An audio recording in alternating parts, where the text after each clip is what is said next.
La trascendencia de la salvación por gracia. La trascendencia. Quiero explicar esta palabra. ¿Qué quiere decir la palabra trascendencia? Aunque muchos la usamos en nuestro idioma todos los días, a veces no tomamos la dimensión que tiene la palabra. La palabra trascendencia quiere decir que va más allá, más lejos de lo que podemos pensar. Es decir, que esta palabra tiene una connotación en el presente, pero va mucho más lejos que el presente. Y cuando hablamos de la salvación, estamos hablando de que esta tiene una trascendencia más allá de la obra presente. Somos salvos de la ira venidera y somos salvos de la condenación eterna, pero esto tiene una connotación más allá, más lejos.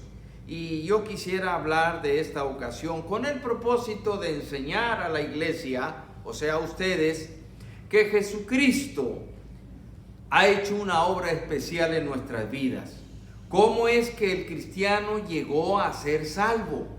Hoy somos salvos, pero ¿cómo llegamos a hacerlo?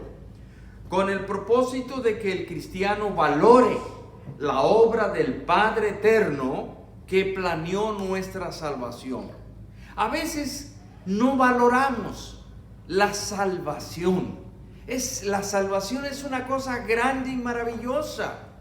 Es la promesa de que no vamos a ir a la condenación, ni vamos a sufrir ningún tormento, nada. Que Dios nos libra de todo eso cuando recibimos por la fe al Señor Jesucristo.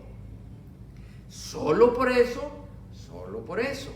Es decir, creer que Cristo Jesús es el Salvador del mundo y que cuando Él murió en la cruz llevó nuestros pecados allí. Todos nuestros pecados los llevó allí en la cruz y fueron borrados, no porque nosotros seamos buenos, sino porque Jesús murió llevando nuestros pecados y su sacrificio nos libró de toda condenación.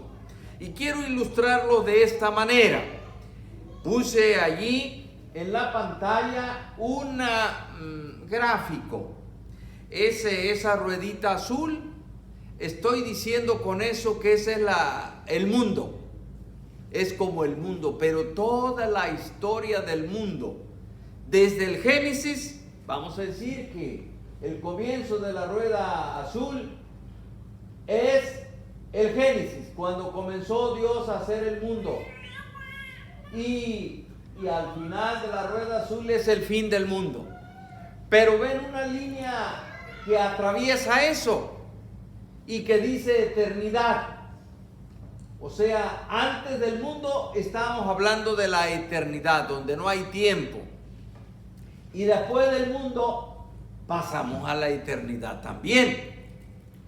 Con esta gráfica le estoy mostrando a usted como creyente que la salvación suya y mía y de todos los redimidos que estamos en el mundo o que estuvieron en el mundo como Abraham, Isaac y Jacob y Moisés y Elías, Eliseo, David, Daniel, Noé, todos los que estuvieron antes, todos los que estamos ahora y todos los que estarán después de nosotros, es en la gráfica la ruedita azul. Ahí encerramos la historia pues del mundo. Y Cristo murió precisamente hace 2000 años. Vamos a ponerle figuradamente como a la mitad de esa línea del tiempo. Como a la mitad el Señor murió para salvar todos los que vivieron antes y para salvar todos los que vivan después. Si las personas tienen fe en Cristo. Pero la salvación no comenzó allí. Lo que quiero enseñarle a la iglesia del Señor es que la salvación comenzó antes de hacer el mundo, o sea, en la eternidad, porque el Señor que la planeó, que nos la dio, es eterno. Él no tiene fin. Dios no se envejece. Dios permanece eterno siempre. Pero nosotros sí nos sujetamos a la línea del tiempo. Somos jóvenes y bellos. Y luego después ya nomás somos bellos, ya no somos jóvenes. Yo les digo a los demás, antes era joven y bello.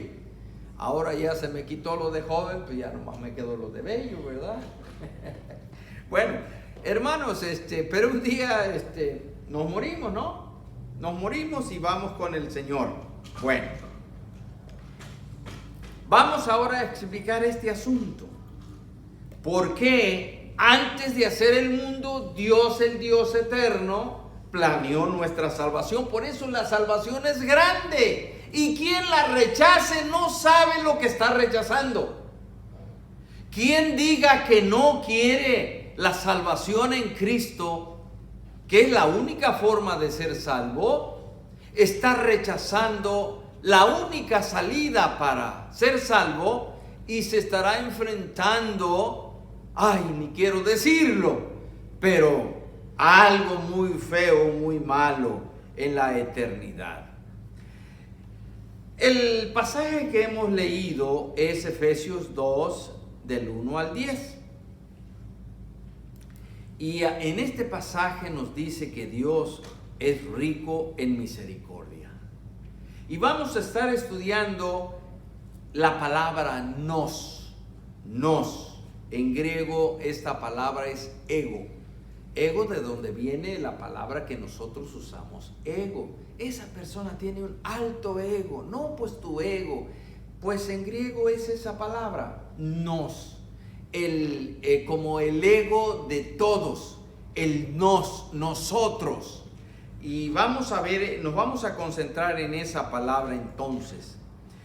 La trascendencia del amor de Dios. ¿Cuándo comenzó el amor de Dios para con nosotros? No ahora, desde antes que fuera el mundo. ¿Por qué? Porque es Dios eterno. Él nos amó, Él amó a Adán y Eva y los hizo puros, pero pecaron y cayeron en la muerte, pues en la condenación. Pero Dios quiso salvar. Ahora, como Dios todo lo sabe y sabía que Adán iba a pecar, también proveyó nuestra salvación. Si la gente rechaza la salvación, está rechazando la única salida de la condenación. ¿Qué dice Efesios 2:4? Mire usted, lean conmigo en su propia Biblia. Pero Dios, que es rico en misericordia, por su gran amor con que nos amó. Miren, Dios, nuestro Padre, el creador del universo, el creador de todos los hombres, el que nos da todas las bendiciones todos los días, es rico en misericordia. Dice la Biblia que es lento para la ira y grande en misericordia. Por eso es que no somos consumidos. Por eso es que Dios sigue tendiendo la mano y llamando al pecador a ser salvo, a librarse de la condenación eterna. Por eso el pecador debe dar gracias a Dios por la salvación y decir: sí, Señor, sí quiero ser salvo, sí, líbrame de la condenación. Señor, con gusto, con amor la recibo, y con gusto y con amor te sirvo, y con gusto y con amor me congrego y te alabo, porque tú eres rico en misericordia. Porque siendo aún pecadores, Cristo murió por nosotros. Y no es que nosotros le hayamos buscado a Él primero. Él nos buscó, y nos buscó antes de nosotros nacer. Y nos buscó antes que el mundo fuese. Por eso es grande. Por eso de ahí la palabra trascendencia. Trasciende a la historia del mundo antes y después. Porque es una vida eterna que Dios ofrece al pecador. Pero vamos a estudiar esta palabra, nos. El Señor, el Padre, que es rico en misericordia, con su grande amor, que nos amó a todos juntos. Es algo que quiero explicar para que la iglesia de Cristo entienda mejor. Mire usted, Dios nos escogió y nos amó a todos juntos. No es que Dios escogió, predestinó a unos primero y luego a otros y luego a otros y luego a otros. No. Dios, que todo lo sabe, que conoce todos los tiempos, que es eterno y vio hacia adelante, y entonces nos amó en conjunto. Es decir, amó a todos los creyentes que recibirían al Señor, que recibirían el regalo de Dios, la salvación, que la recibirían por fe, que es creer en el Señor. Entonces, fueron amados todos ellos juntos. Por eso es que la iglesia debe reunirse para alabar a Dios juntos, porque juntos fueron amados por el Señor, juntos fueron escogidos y juntos fueron salvados. Aunque venimos unos naciendo, ¿verdad?, primero y luego otros, y esos otros mueren y nacen otros y luego viven, y en diferentes tiempos de aquí del tiempo del mundo. Pero Dios nos amó a todos juntos.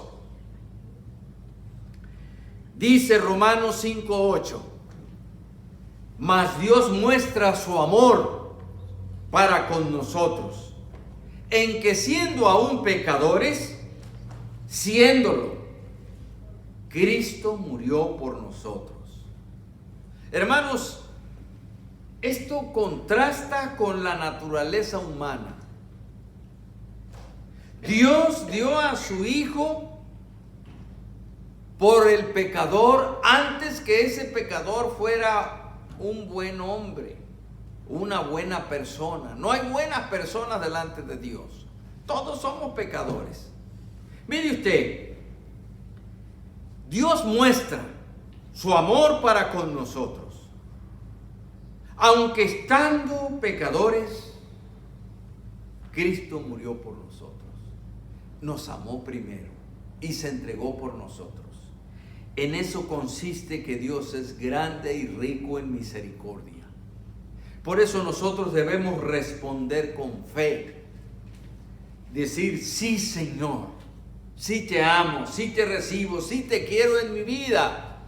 Y te voy a seguir adorando, no solo en la iglesia, todos los días, aunque salga de la iglesia, del canto, de la reunión, de la adoración, ahí yo te sigo teniendo respeto y temor donde quiera que esté, porque tú me amas y quieres mi bienestar, mi salvación eterna. Dios muestra su amor para con todos nosotros, en que aunque nosotros somos pecadores, Cristo murió por nosotros. El libro de los Hebreos capítulo 10 dice, ¿a dónde irá a parar aquel que pisoteare y rechazare la sangre de Cristo? Si es la única que nos puede liberar de la condenación, ¿a dónde irá a parar el pecador?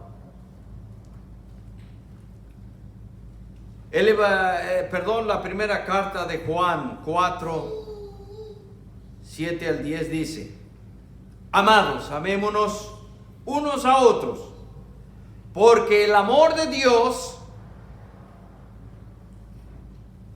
porque el amor es de Dios. Todo aquel que ama es nacido de Dios y conoce a Dios. El que no ama no ha conocido a Dios, porque Dios es amor.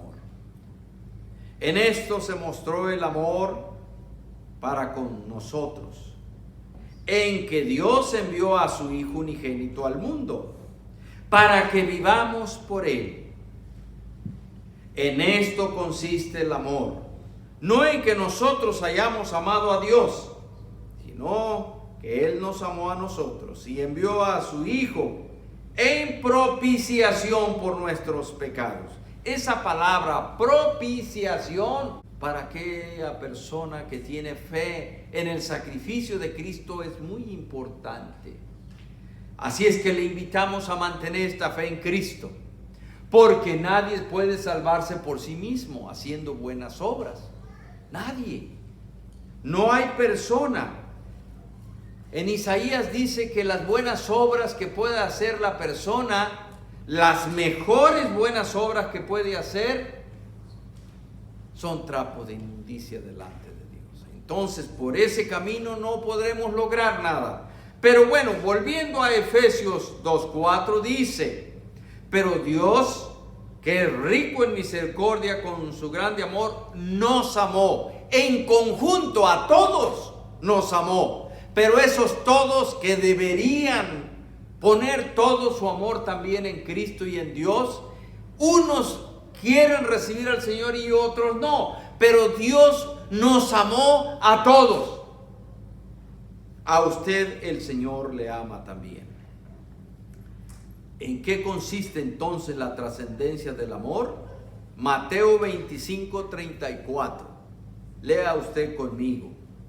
Entonces en aquel día, cuando Cristo venga por segunda vez, dirá: entonces el Rey Jesús, que juzgará a los vivos y a los muertos, dirá a los de su derecha: venid, benditos de mi Padre, heredad del reino preparado para vosotros desde la fundación del mundo. Hermanos, la salvación de los creyentes fue preparada desde antes de la fundación del mundo.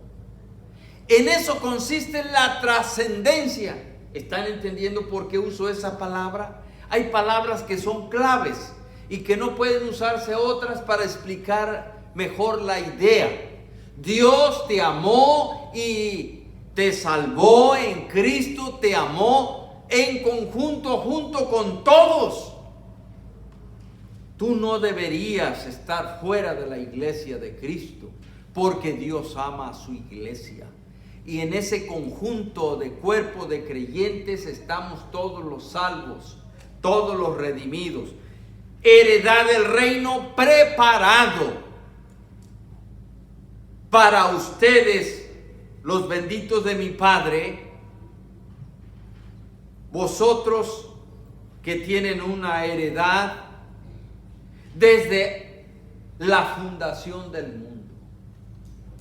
O sea que Dios le conocía a ustedes antes de hacer el mundo, sí. Y desde antes de hacer el mundo preparó una mansión celestial, sí. Y ya el Señor sabía todos los que iban a ser salvos, sí. Y ya sabía todos los que le iban a servir, también sabía, porque los conoció desde antes. Hermanos, ¿no es grandioso y maravilloso esto? Antes de formar el mundo, en la línea del tiempo, antes de todas las cosas, lo que se llama la eternidad, Dios preparó una mansión celestial para recibir a los creyentes. Por eso yo le alabo al Señor. ¿Cómo podría yo ser esa persona que diga: no quiero que tú me salves, Dios, no quiero que me lleves al cielo, yo quiero este mundo, quiero vivir como yo quiera, no te metas en mi vida? No puedo hacer eso. Ni puedo quedarme en casa porque tengo que ir a alabar al Señor y darle gracias por la redención, porque me libró de la condenación eterna. Por eso estamos aquí. Y nos sentimos contentos alabando al Señor. Antes del mundo, de la historia del mundo y de la historia del tiempo, Dios preparó un lugar para ti en las mansiones celestiales. Amén, hermanos. Amén. Estamos contentos que Dios nos ama.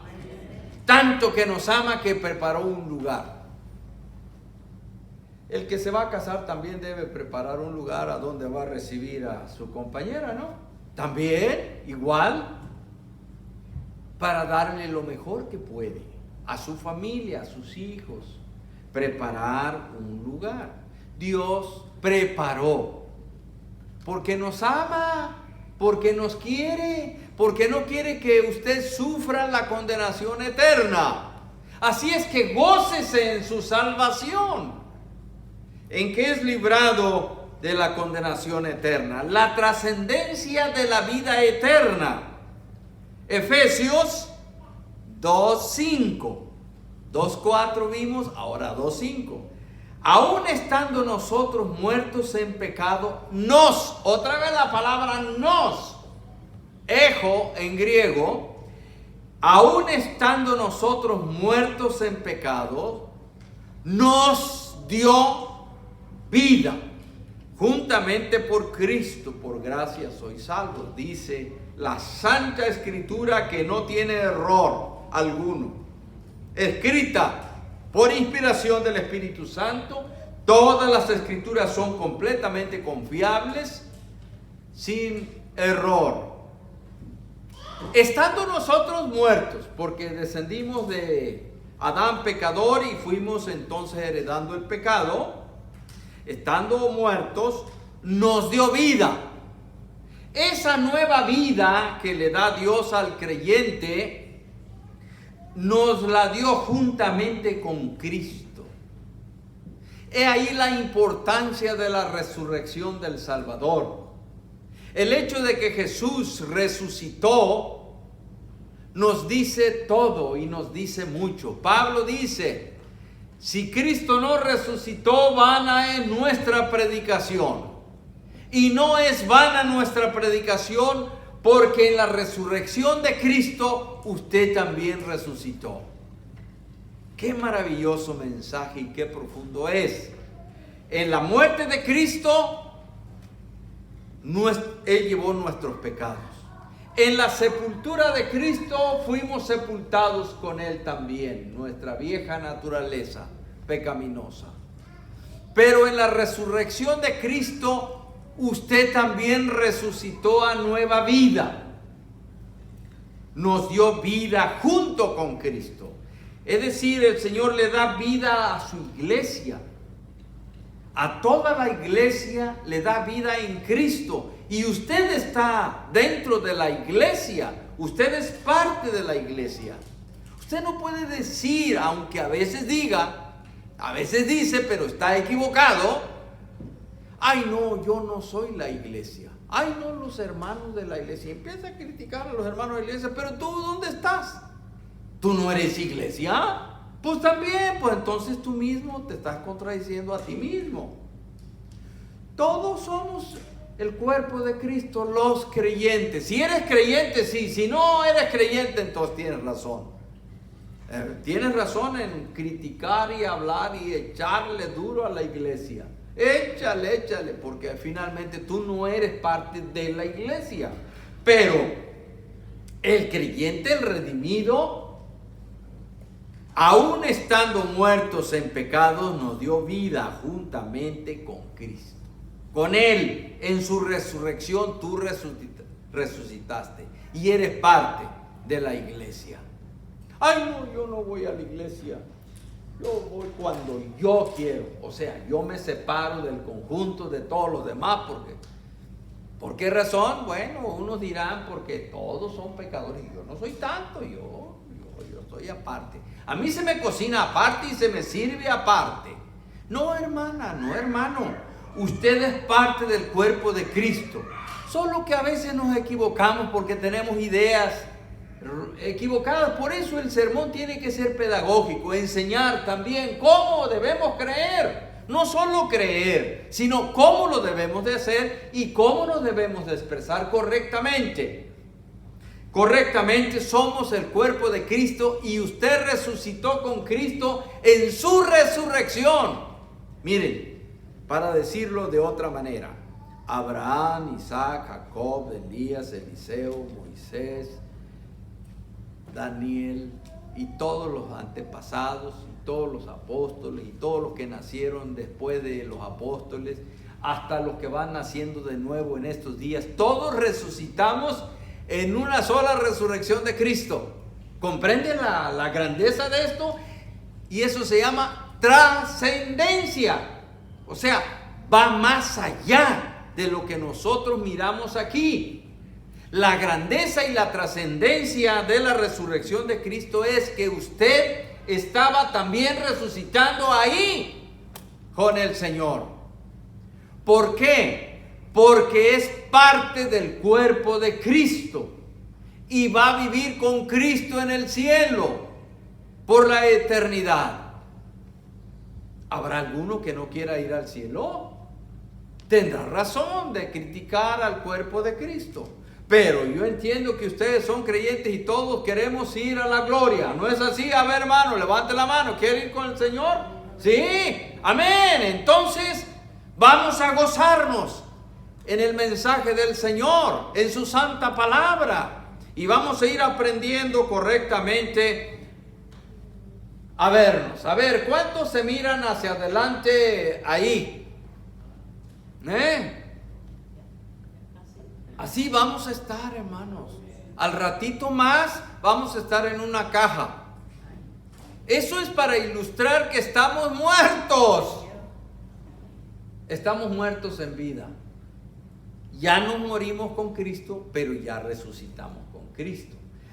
Esto que nos espera, una caja fina o corrientita, o a lo mejor ni nos toca caja, saben, de ahí viene la palabra petatearse.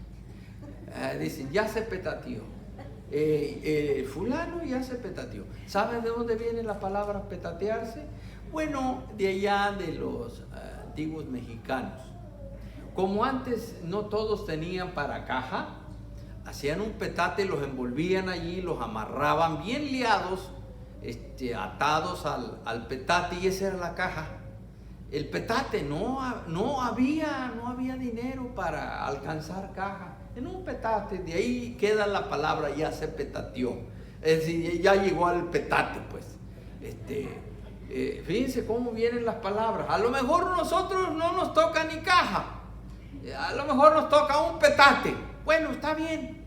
De todas maneras, el de la caja y el del petate se va a podrir, ¿verdad? De todas maneras. Pastor, ¿y qué opina de la incineración? Bueno, ese nomás acelera el proceso, pero todos llegamos a lo mismo, hermanos. Así la caja sea de oro. Es más, no necesitamos eso. ¿Por qué? Porque con Cristo ya resucitamos. Ay, qué hermosas promesas y palabras tiene la Biblia para nuestra fe y confianza en el Señor. Y alabar a Dios con ganas, sabiendo que todo esto va a pasar. Que nuestra vida en la tierra es pasajera, hermanos, y nos esperan cosas mejores con el Señor. Por eso debemos seguir adelante. La trascendencia del amor y la trascendencia de la resurrección.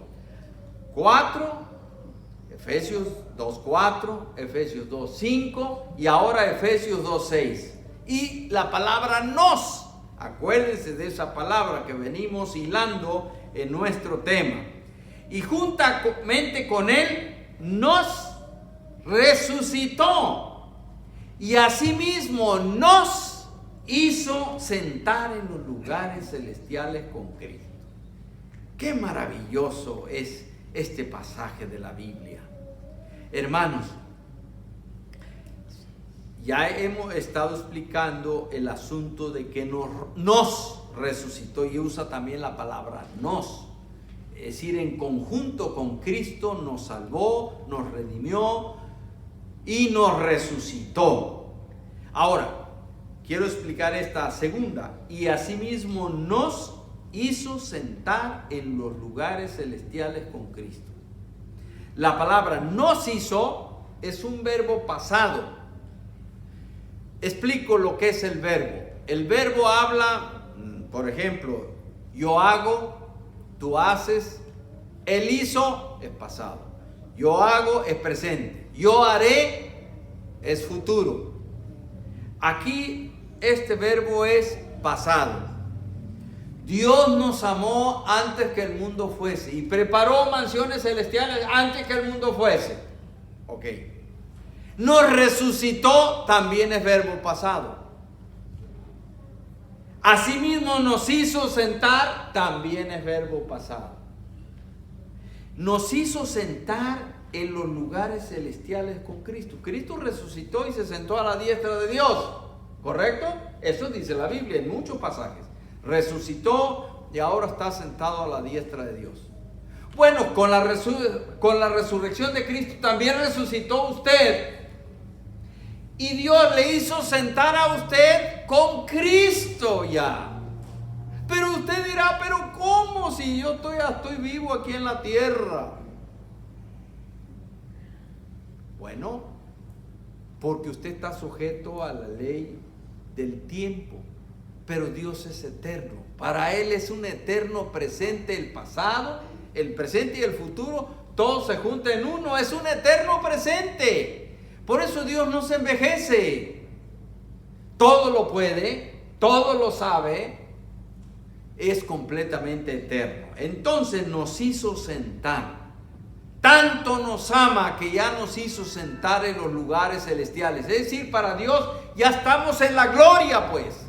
Aunque nosotros todavía estamos navegando con los biles aquí, la renta y la comida y que tú me dijiste, que no, yo te dije y hacemos aquí alegatas todavía en el mundo, pero hermano, para con Dios ya morimos y ya resucitamos y ya estamos sentados en el cielo.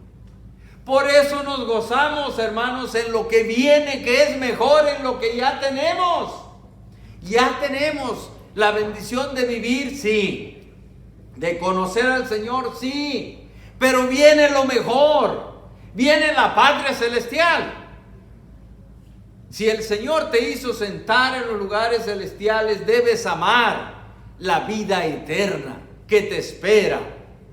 Y que el Señor viene por su iglesia y nos lleva. Por eso la Biblia dice que el que esté listo se va con el Señor. Pero y el que no, pues se queda porque no quiso al Señor. No amó al Señor. Vamos a orar y con esto terminamos este tema.